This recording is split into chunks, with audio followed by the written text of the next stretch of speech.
Hello guys, welcome to Softech Tuber. आज के अपने इस वीडियो में हम बात करने वाले हैं अपने जावा मेमोरी मैनेजमेंट सीरीज के first topic how memory works in Java का पार्ट 2, जिसके अंदर हम कुछ प्रैक्टिकल एग्जांपल्स के साथ देखने वाले हैं कि जेवीएम बाय डिफॉल्ट हमारी एप्लीकेशन को कितनी मेमोरी असाइन करता है, क्या उसकी मिनिमम वैल्यू होती है, कितनी हमारी एप्लीकेशन एक्चुअल में यूज कर रही है, वो भी हम लाइव एग्जांपल्स के साथ देखेंगे, और क्या उसकी मैक्सिमम लिमिट होती है। साथ ही हम ये भी देखेंगे कि उस मेमोरी को हम कैसे इंक्रीज कर सकते हैं। हम डिफरेंट मेमोरी एरिया जो कि हमने पार्ट 1 में डिस्कस करे थे, उन्हीं सभी का मेमोरी स्पेस देखने वाले हैं और कैसे हम उन वैल्यूज को इंक्रीज कर सकते हैं, वो सभी हम इस वीडियो में डिस्कस करेंगे। तो गाइज, अपनी आज की वीडियो के लिए हम कुछ टूल्स का यूज करने वाले हैं। करेंगे विजुअल वीएम। विजुअल वीएम एक ग्राफिकल यूजर इंटरफेस की तरह आपको मिल जाएगा। ये एक फ्री सॉफ्टवेयर है जो कि आप डाउनलोड कर सकते हो। मैंने अपने सिस्टम में ऑलरेडी डाउनलोड करके रखा हुआ है, तो आप भी पहले उसे डाउनलोड कर लो एंड देन हम स्टार्ट करते हैं अपनी एप्लीकेशन की एनालिसिस। तो गाइज, मैंने अपने सिस्टम पर एक बाय डिफॉल्ट एप्लीकेशन बना के रखी है और इसके अंदर मैंने कुछ नहीं किया हुआ, सिर्फ ये मेन मेथड एक टूल है। इसके अलावा यहाँ पर एक क्लास मैंने बनाई है टेस्टिंग के लिए, जिसकी अभी हम बात करेंगे। तो आप भी कोई ऐसी सैम्पल एप्लीकेशन बना सकते हो जिसे हम एनालिसिस अब करने वाले हैं। तो गाइज, अगर हमें कमांड के थ्रू देखना है कि हमारी एप्लीकेशन को कितनी मेमोरी असाइन हुई है, तो हमें जो हम कमांड यूज़ करते हैं java-jar एंड देन एप्लीकेशन का नेम, उसके साथ हमें एक पैरामीटर पास करना होगा -xx: plus print flags final. जैसे ही हम ये आर्ग्यूमेंट पास करके अपनी कमांड को हिट करेंगे तो हमारे पास बहुत सारे फ्लैग्स प्रिंट हो जाएंगे कि किस एरिया में कितनी मेमोरी हमारी असाइन हुई है। तो ये जो वैल्यूज़ अभी हमें मिलने वाली है, ये सब है बाइट्स में। हम इन्हें कन्वर्ट करके देख सकते हैं जीबी में। तो यहाँ पर अगर मैं बात करूँ, सबसे पहले यहाँ पर हमारे पास बहुत सारे ऐसे फ्लैग्स आए हैं, लेकिन हमें सभी की नॉलेज लेने की ज़रूरत नहीं है। जो हमने डिस्कस किए थे आज हम सिर्फ उनकी बात करेंगे। जैसे एक हमने डिस्कस किया था कि हमारे पास मैक्सिमम हीप साइज़ कितना होगा, तो पहले हम अपना हीप साइज़ अपना ढूंढेंगे इसके अंदर। तो जो भी ये मैक्स वाले फ्लैग हैं, यहाँ पर अगर आप देखो, ये है मिनिमम हीप साइज़ कि हमारी एप्लीकेशन के पास मिनिमम हीप कितना है। उस पर आप देख सकते हैं ये है हमारे पास मैक्सिमम हीप साइज़। तो ये हमारी मेमोरी एप्लीकेशन को जितना मैक्सिमम हीप साइज़ ये यूज़ कर सकती है, ये वो वैल्यू है। ये हमारी वैल्यू है मेटा स्पेस में हम कितनी मैक्सिमम वैल्यू रख सकते हैं। तो यहाँ पर जो ये वैल्यू दिख रही है ना, ये एक बहुत बड़ा इंटीजर है और इतनी मेमोरी मेरे सिस्टम में भी एग्जिस्ट नहीं करती। लेकिन रीज़न क्या है इतनी बड़ी वैल्यू जेवीएम ने यहाँ पर शो करी है, क्योंकि जैसे कि हमने लास्ट वीडियो में डिस्कस किया था कि ये एक अब डायनेमिक एरिया के अंदर जा चुका है। हमारा मेटा स्पेस एरिया पहले ही फिक्स साइज़ का होता था, जिसे हम परमानेंट जनरेशन बोलते हैं। तो ये एक बहुत बड़ा नंबर जेवीएम ने बाय डिफ़ॉल्ट असाइन कर दिया है। लेकिन ये मैक्सिमम वैल्यू कितनी होगी, वो जब हमारी एप्लीकेशन रन हो जाती है ना, ये सभी सेटिंग जेवीएम फिर से कन्फिगर करता है, जो कि हम विजुअल वीएम के थ्रू भी देखने वाले हैं। तो यहाँ पर जो हमें वैल्यूज़ दिख रही हैं वो हैं जो जेवीएम ने के अंदर कन्फिग्रेशंस हैं, लेकिन एक्चुअल में हमारी एप्लीकेशन इतनी मेमोरी यूज़ नहीं कर सकती। एक्चुअल वैल्यूज़ अगर हम एक आइडिया लेना चाहें, वो हम विजुअल वीएम के थ्रू ले सकते हैं। इसी के अंदर अगर आप देखो तो ये मैक्स न्यू साइज़ है, जो कि हमने ईडन स्पेस और न्यू जनरेशन की बात करी थी। तो गाइज, अभी सेम चीज़ को हम अब एनालाइज करेंगे अपने विजुअल वीएम के थ्रू। गाइज, यहाँ पर मैंने अपने सिस्टम पर विजुअल वीएम ओपन कर लिया है और अगर यहाँ हम देखें तो हमारी जो एप्लीकेशन है डेमो, वो हमें यहाँ पर शो हो रही है। अब हम इसे क्लिक करके यहाँ पर एनालाइज कर सकते हैं कि इसे कितनी मेमोरी असाइन है। तो यहाँ से हमें जाना है अपने मॉनिटरिंग वाले सेक्शन में, और यहाँ पर हमें देख रहे हैं कि सीपीयू हमारी जो है बिल्कुल ना के बराबर ही यूज़ कर रही है, क्योंकि हम अभी इसमें कोई ऑपरेशन ही परफॉर्म नहीं कर रहे। उसके बाद अगर हम बात करें, यहाँ पर हमें 2 टैब दिखते हैं, हीप और मेटा स्पेस। बाय डिफ़ॉल्ट देखो, इसने मैक्सिमम जो हमारी लिमिट रखी है हीप साइज़ की, वो रखी है 50 MB। और यहाँ से अगर हम इन बाइट्स को कैलकुलेट करके देख सकते हैं, जैसे ये है कि मिनिमम साइज़ कितना है एंड देन मैक्सिमम ये कहाँ तक जा सकती है हमारी हीप, एंड इसमें से हमारी कितनी वैल्यू यूज़ हो रही है, तो यूज़ हो रही है हमारी ऐसा ही कुछ बाइट्स में, ओके। और वहीं अगर मैं मेटा स्पेस की बात करूँ तो मेटा स्पेस अभी मेरा 25 MB ले रहा है। तो ये तब की बात है जब मेरी एप्लीकेशन में मैंने कोई ऑपरेशन परफॉर्म नहीं करा, कोई उसमें मेमोरी कंज्यूम नहीं करा। लेकिन अभी मैं आपको एग्जांपल के थ्रू दिखाऊंगी कि जब मैं इसके अंदर कोई ऑपरेशन परफॉर्म करूं तो ये कैसे अपने आप इंक्रीज करके इसे असाइन होगी वैल्यू। अगर मैं थ्रेड सेक्शन यहाँ पर देखूं तो कोई हमारा एप्लीकेशन का कोई थ्रेड नहीं है, जो बैकग्राउंड के थ्रेड्स हैं या एप्लीकेशन की जो रिक्वायरमेंट के थ्रेड्स हैं वो यहाँ पर रन हो रहे हैं। देन अगर हम बात करें विजुअल GC की, इस पूरे सेक्शन को हम आने वाली वीडियोस में एक्सप्लोर करने वाले हैं।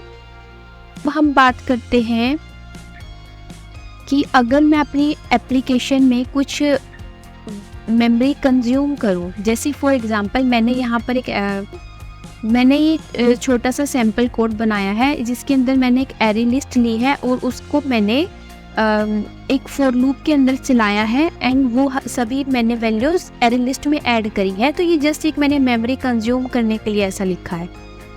तो अब अगर मैं इस एप्लीकेशन को रन करके देखती हूँ विजुअल VM में, तो इसकी आउटपुट हम देखेंगे कि कैसे हमारी जो मेमोरी है वो इंक्रीज हो जाएगी अपने आप। अभी यहाँ 50 MB हमें शो हो रहा है। अब हम इसको एक बार रन करके देखते हैं कि कितनी इसमें मेमोरी हमें JVM असाइन करेगा बाय डिफ़ॉल्ट। यहाँ पे 10 MB इसने पहले ही इंक्रीज कर दिया। जहाँ पहले हमारा 60 MB यूज़ हो रहा था, अब पहले हमें यहाँ पे 50 MB असाइन था, अब हमें यहाँ पे 60 MB असाइन हुआ है।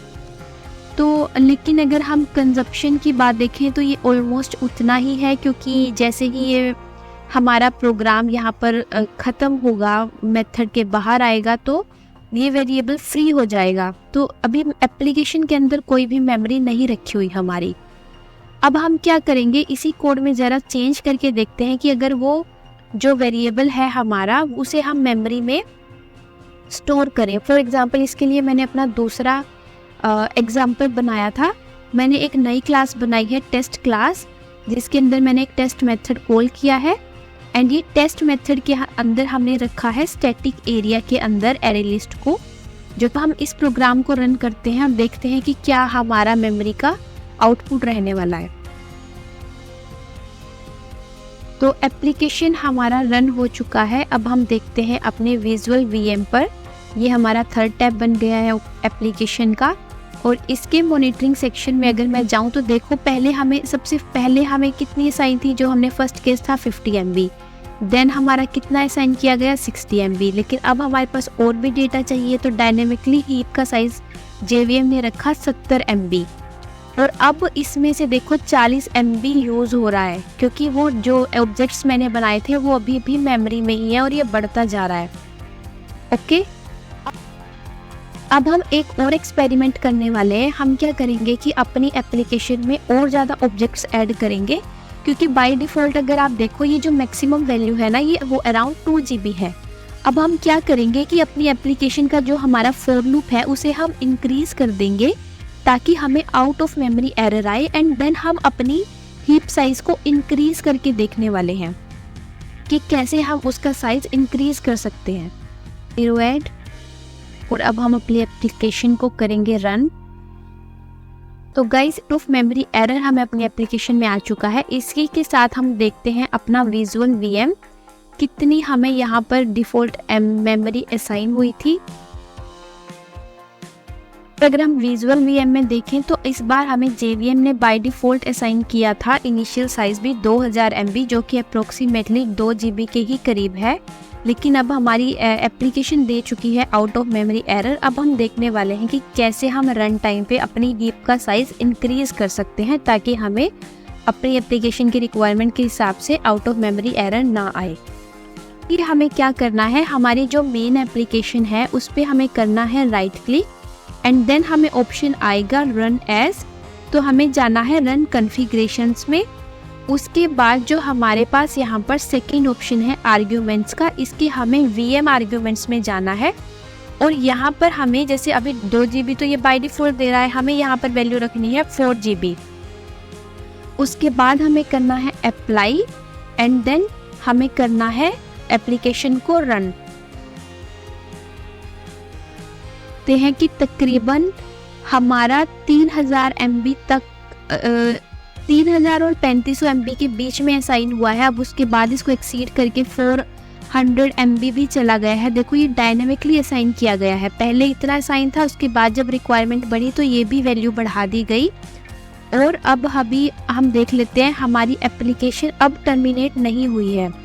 तो अगर हम देखें अभी हमें कोई आउट ऑफ मेमोरी एरर नहीं आया है, तो यानी कि अब हमारी एप्लीकेशन सक्सेसफुली हमारी रन हुई है।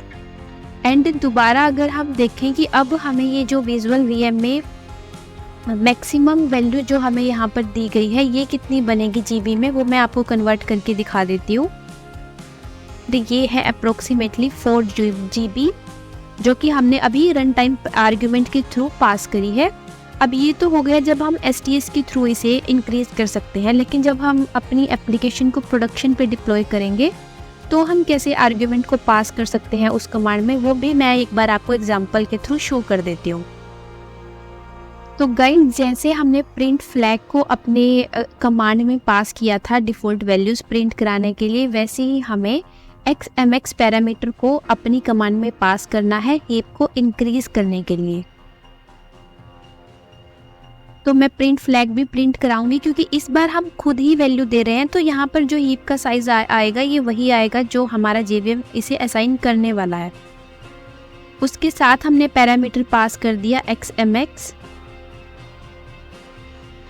एंड देन हमने कर दी है अपनी जार एग्जीक्यूट। जार हमारी रन हो रही। अब अगर हम दोबारा विजुअल VM हैं तो हमें कितनी मेमोरी असाइन हुई है, मॉनिटरिंग में भी आप देखोगे कि सेम यही प्रीवियस वैल्यू की तरह यहाँ पर भी अभी हमें 4 GB असाइन हुआ है बाय डिफ़ॉल्ट। और अगर हम यहाँ पर प्रिंट फ्लैग की आउटपुट देखें, मैक्सिमम हीप, तो यहाँ पर भी हमें हीप का जो मैक्सिमम साइज़ है वो अप्रोक्सीमेटली 4 GB है। इसे भी हम कन्वर्ट करके देख लेते हैं। तो ये पूरा 4 GB हमारा असाइन हुआ है कमांड के थ्रू। कि आने वाली वीडियो में हम डिस्कस करेंगे कि कैसे गार्बेज कलेक्शन हमारा रन होता है विजुअल VM में। तो ये टूल हम बहुत यूज़ करने वाले हैं अपनी आने वाली वीडियोज़ में। यहाँ से हम कैसे हीप डंप ले सकते हैं, हीप डंप से के साथ ही हम आने वाली वीडियो में विजुअल GS ये वाला पूरा सेक्शन कवर करेंगे, जिसमें हम देखेंगे कि गार्बेज कलेक्शन कितने टाइम बाद रन होता है, कितनी मेमोरी वो एक बार में कलेक्ट कर पाता है। और भी अगर आप लोगों को कोई भी क्वेरी हो आप मुझे इंस्टाग्राम पर मैसेज करके पूछ सकते हैं। इंस्टाग्राम का लिंक मैं डिस्क्रिप्शन बॉक्स में दे दूंगी एंड चैनल के डिस्क्रिप्शन में भी आपको मिल जाएगा। तब तक के लिए स्टे ट्यून, गुड बाय।